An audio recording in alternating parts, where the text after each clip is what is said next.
Kemarau panjang yang dipengaruhi oleh El Nino membuat pedagang tanaman hias di pinggir jalan bypass Alang-Alang Lebar, Kota Palembang mengalami penurunan omset hingga 50%. Pedagang tanaman hias Parijan mengatakan pada kondisi kemarau saat ini, tanaman menjadi kurang subur karena kurangnya air.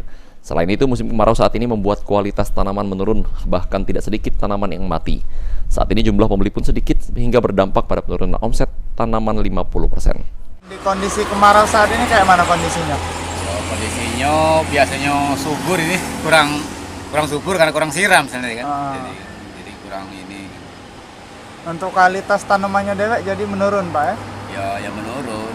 Banyak yang mati gitu kan. Gitu kan.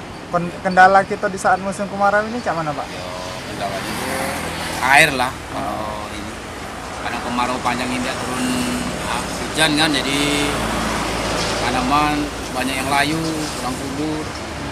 Pembeli juga kurang semangat membeli itu kan.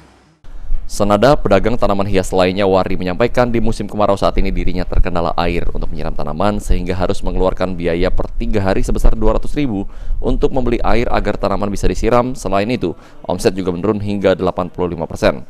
Wari menambahkan di kondisi kemarau saat ini dirinya hanya bisa menjual tanaman yang hanya bisa bertahan untuk melewati masa kemarau yang cukup panjang pada tahun ini. Ya di musim kemarau kayak gini agak susah kita untuk ininya, palingan ya beli airnya. Iya. Untuk airnya kayak susah. Iya.